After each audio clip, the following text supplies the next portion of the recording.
ఏదైతే నెల్లూరు నడి ఒడ్డులో ఉన్న విఆర్ హై స్కూల్, విఆర్ కళాశాల, ఇది 1900 సంవత్సరంలో ప్రారంభించిన స్కూల్ కాలేజ్. ఇది 19 అంటే 120 సంవత్సరాలు దాటిపోయిన స్కూలు.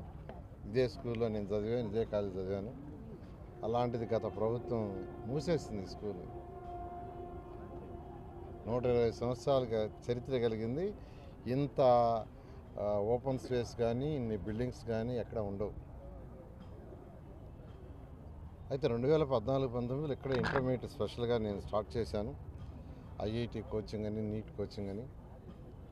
అయితే గత ప్రభుత్వం మూసేసినప్పుడు ఎలక్షన్స్ ముందు చాలా క్లియర్గా చెప్పాను, ప్రభుత్వం రాగానే ఈ స్కూలు రీఓపెన్ చేస్తామని. ఒక 2000 మందికి యాక్చువల్గా ఇక్కడ ఎడ్యుకేషన్ చేస్తామని.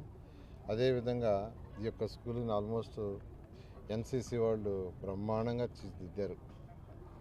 ఆల్మోస్ట్ 90% వర్క్ అయిపోయింది. కేవలం ఒక 10% ఉంది. ప్లే గ్రౌండ్ ఒకటి, లోపల ఫర్నిచర్ సెట్ చేస్తున్నారు. మరొక వారంలో అన్నీ పూర్తవుతాయి. అయితే స్కూల్స్ అన్నీ 12వ తేదీ రీఓపెన్ చేయాల్సి ఉంది. ఇవాళ 8, 4 రోజులు. ఇప్పుడే యాక్చువల్గా వాళ్ళు రిక్వెస్ట్ చేశారు మరొక 4-5 రోజులు ఎక్స్టెండ్ చేసుకోమని. ఇక్కడే జాయింట్ కలెక్టర్ గారు ఉన్నారు, జేసీ గారు. వారే యాక్చువల్గా ఈ యొక్క స్కూల్స్ మొత్తానికి ఇన్ఛార్జి. డిఓ గారు కూడా చెప్తున్నాను, ఒక 4-5 డేస్ అంటే 12 కాకుండా 18, 19 ఈ స్కూలు ఓపెన్ చేస్తాం. 12 చేయాలనుకున్నాం. ఈ మధ్య వచ్చిన 4-5 రోజులు వర్షాల వల్ల 4-5 రోజులు వర్షాలు వచ్చి పని ఆగింది. దానివల్ల కొద్దిగా ఇదైంది. 12 కాకుండా 18, 19, 20 ఆ ప్రాంతంలో ఈ స్కూల్ ఓపెన్ చేయడం జరుగుతుంది. దీంట్లో పేదలు, నిరుపేదలకి, నెల్లూరులో ఉన్న సిటీలో ఉన్న పేదల, నిరుపేదలకి యాక్చువల్గా మంచి quality of education, 3 breakfast, lunch, evening snacks, ఆటలు పాటలు ఇక్కడే, పిల్లల్ని చదివించడం కూడా ఇక్కడే, ట్రాన్స్పోర్ట్ బస్సులో తీసుకురావటం, తీసుకుపోవటం, యూనిఫామ్ అన్నీ ఎవ్రీథింగ్. దగ్గరలో ఉన్న హై స్కూల్ పిల్లలు ఉంటే, దగ్గరలో ఉంటే వాళ్ళందరికీ సైకిల్ ఇప్పిస్తాం. సైకిల్ మీద రావటం కూడా వాళ్ళకు కూడా ఒక ఎక్సర్సైజ్. యాక్చువల్గా హై స్కూల్ పిల్లలు ఉంటే, దూరంగా ఉంటే వాళ్ళందరినీ కూడా బస్సులో తీసుకొచ్చే విధంగా ఏర్పాటు చేశాం. దానికి జేసీ గారు, అటు మున్సిపల్ కమిషనరు, అటు ఎడ్యుకేషన్ డిపార్ట్మెంటు, జేసీ గారు, ఇటు మున్సిపల్ కార్పొరేషన్ అందరూ కలిసి చేస్తున్నారు. దీంట్లో ఎన్సీసీ వాళ్ళు కూడా ఇన్వాల్వ్ అయ్యారు. దీంట్లో ముఖ్యమంత్రి గారు ఏదైతే ప్రోగ్రాం తీసుకొని వచ్చారో ఆ ప్రోగ్రాంలో మా కుమార్తె ఈ స్కూల్లో చదివే 20 కుటుంబాలని, యాక్చువల్గా బంగారు కుటుంబాలని ఆమె కూడా మ్యాప్ చేసుకుంటుంది. ఆ నేపథ్యంలో నేను ఒక ఇన్స్ట్రక్షన్ ఇచ్చాను.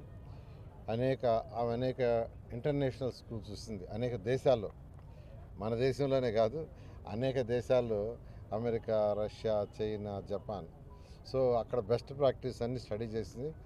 దాంతో అటు మున్సిపల్ కమిషనర్ గారితో కానీ, జేసీ గారితో, వాళ్ళందరితో, ఎన్సీసీ వాళ్ళతో పర్టికులర్గా ఎవరైతే చేస్తున్నారో వాళ్ళతో కోఆర్డినేట్ చేసుకొని చక్కగా తీర్చిదిద్దారు.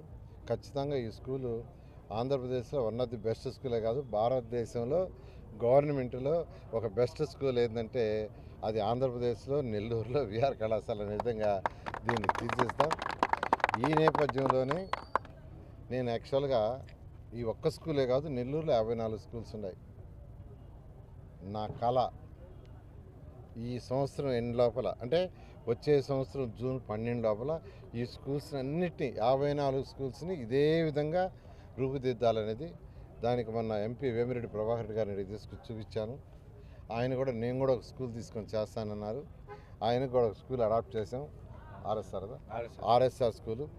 అదేవిధంగా డిఎస్ఆర్ అనే బిల్డర్స్ ఉన్నారు నెల్లూరులో పుట్టి పెరిగి, ఈరోజు హైదరాబాదు, బెంగళూరు, చెన్నైలో వాళ్ళు బిల్డర్స్. యాక్చువల్గా నెల్లూరులో కూడా 32 అంతస్తుల బిల్డింగ్ కడుతున్నారు, ఒక హోటల్ కడుతున్నారు 5 స్టార్, ఒక హాస్పిటల్ కడుతున్నారు. వాళ్ళని కూడా తీసుకొచ్చి చూపించగానే మేము కూడా ఒక స్కూల్ అడాప్ట్ చేస్తామని వాళ్ళు కూడా ఒక స్కూల్ అడాప్ట్ చేసుకున్నారు, మూలాపేట గర్ల్స్ హై స్కూలు. అదేవిధంగా మోడర్న్ స్కూల్ కూడా ఒకరు అడాప్ట్ చేసుకున్నారు. ఇప్పుడే నాకు యాక్చువల్గా మెసేజ్ ఇచ్చారు, నాయుడు దశరామరెడ్డి వాళ్ళ టీం కూడా యాక్చువల్గా నాకు ఇప్పుడే చెప్పి పంపించారు. మేము కూడా ఒక స్కూల్ అడాప్ట్ చేసుకొని చేస్తామని. నిజంగా నెల్లూరులో పుట్టి పెరిగి ఒక స్టేజ్కి పోయిన ప్రతి ఒక్కరిని నేను రిక్వెస్ట్ చేస్తున్నాను, నెల్లూరులో ఉన్న ఒక్కొక్క స్కూల్ని మీరు అడాప్ట్ చేసుకొని ఆ స్కూల్లో ఉండే కొంత కుటుంబాలని 1, 2, 3, 4, 5 కుటుంబాలని మీరు బంగారు కుటుంబాలు, ముఖ్యమంత్రి గారు బంగారు కుటుంబాలను పెట్టారు. ఎవరైతే పేదలు నిరుపేదలు ఉన్నారో వాళ్ళకు కొంత చేతిని ఇవ్వటం, అంటే డబ్బులు ఇవ్వటమే కాదు, వాళ్ళకు కొద్దిగా గైడ్ చేయటం, వాళ్ళ పిల్లల చదువులు ఎలా చదువుకోవాలి అని గైడ్ చేసే విధంగా చేయగలిగితే కొంత చేతిని ఇవ్వటం, అలాంటి కార్యక్రమాన్ని యాక్చువల్గా ముఖ్యమంత్రి గారు తీసుకొచ్చారు. మరెన్నో వీడియోల కోసం మా ఛానల్ ని సబ్స్క్రైబ్ చేసుకుని పక్కనే ఉన్న బెల్ ఐకాన్ ని క్లిక్ చేసి యాక్టివేట్ చేసుకోండి.